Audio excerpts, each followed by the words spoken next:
Assalamualaikum warahmatullahi wabarakatuh.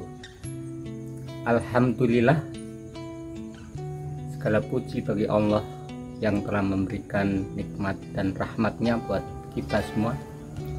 Salam dan sholawat pada junjungan kita Nabi besar Muhammad Sallallahu Alaihi Wasallam, pada para sahabat dan kita semua umatnya yang tercerahkan oleh ajarannya. Pada kesempatan ini saya akan membahas tentang ciptaan Allah dan tugas kita di muka bumi. Para pemirsa yang saya hormati, seperti kita ketahui bahwa penciptaan terhadap kita sebagai manusia adalah penciptaan yang paling sempurna. Seperti dalam surat At-Tin ayat yang keempat, ya, kalau mulai dari yang satu, wattini wazaitun wa turi sinina wa hadzal baladil amin laqad khalaqnal insana fi ahsani taqwim. Bahwa penciptaan manusia itu sempurna, kita makhluk yang paling sempurna, lengkap mulai dari fisiknya hingga kita pikiran kita maupun organ yang ada dalam tubuh manusia. Kemudian kita juga merenungkan tentang tujuan penciptaan kita di muka bumi, yaitu untuk beribadah. Saya kira itu ayat yang sudah sangat terkenal. Dan satu catatan yang paling penting adalah sebagai khalifah fil ardh, pemimpin di muka bumi. Maka tiga hal ayat Al-Quran ini menjadi renungan kita, sebenarnya apa yang akan kita perbuat, apa kewajiban kita di muka bumi ini. Nah, bagaimana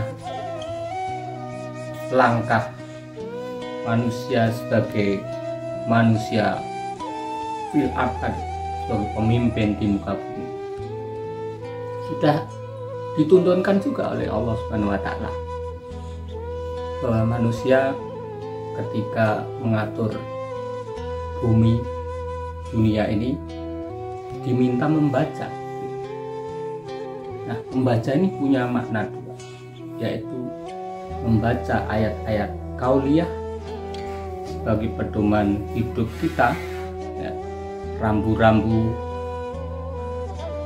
aturan yang mengatur bagaimana baiknya hubungan kita dengan Allah maupun dengan alam, itu dalam ayat-ayat kauliyah, yaitu isi dalam Al-Quran. Yang kedua, membaca ayat-ayat kauniyah, yaitu ayat-ayat yang ada dalam fenomena alam yang secara teratur, yang kita sebut sebagai sunatullah. Tentu itu harus kita lakukan dengan sebaik mungkin. Masing-masing bidang keilmuan kita untuk belajar mengambil makna ajaran dari Allah maupun fenomena alam ini.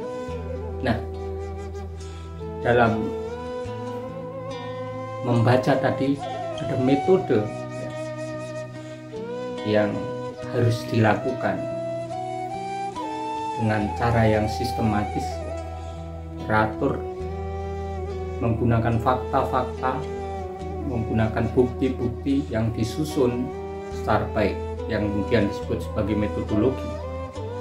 Nah, dalam dunia akademik sering lahir apa yang disebut dengan ilmu, dan kelahiran ilmu simultan dengan apa yang disebut dengan teknologi.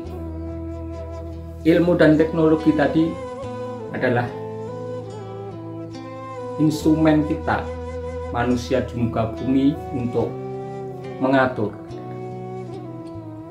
untuk mengelola kondisi hubungan kita, ya, antara manusia dengan alam, manusia dengan manusia. Secara jelas itu dikumpulkan dalam tadi, dibungkus dalam ilmu dan teknologi. Assalamualaikum warahmatullahi wabarakatuh.